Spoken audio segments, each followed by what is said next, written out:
নামাজ পড়তে চেয়ে বিয়ের রাতে মারা গেল যে নারী।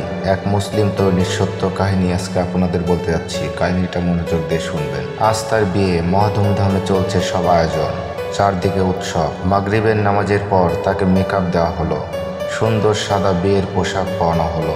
এই করতে করতে এশার আজান হলো। তখন তার মনে পড়ল তার অজু নষ্ট হয়ে গেছে।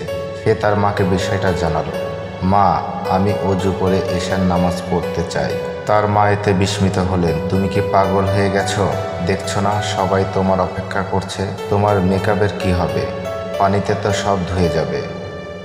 তখন তিনি বললেন, আমি তোমার মা, আমি নির্দেশ দিচ্ছি তুমি এখন নামাজ পড়বে না। তুমি যদি এখন অজু করো তবে আমি কষ্ট পাব। মেয়ে জবাব দিল,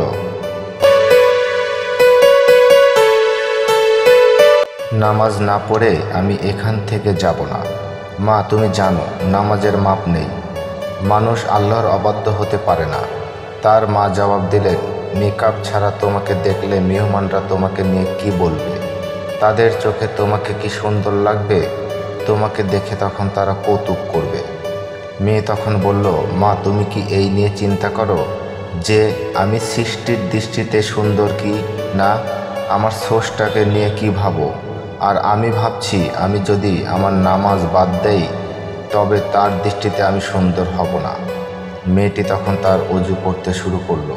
তার সব মেকআপ মুছে গেল, কিন্তু সে ওসবের কিছুই পরোয়া করলো না। তারপর নামাজ শুরু করলো, যথারীতি নামাজ আদায় করতে লাগলো। কিন্তু তখনও জানতো না এটাই তার শেষ নামাজ। সে যখন সিজদায় গেল তখনই তার রুহু বের হয়ে গেল। নামাজ পড়তে দৃঢ়প্রতিজ্ঞ এক মুসলিম নারী তার প্রভুর কাছে চলে গেলেন। তার সামনে সিজদায় থেকে তিনি নামাজকেই সবচেয়ে বেশি গুরুত্ব দিতেন।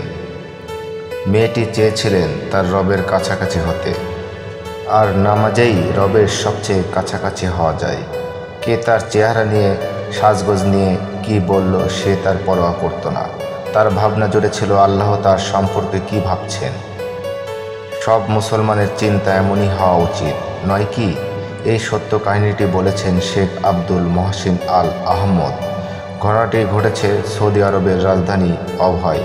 তবে তিনি মেয়েটি বা তার পরিবারের পরিচয় প্রকাশ করেননি।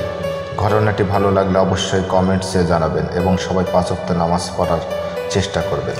সবাই ভালো থাকবেন। আসসালামু আলাইকুম রহমতুল্লাহ।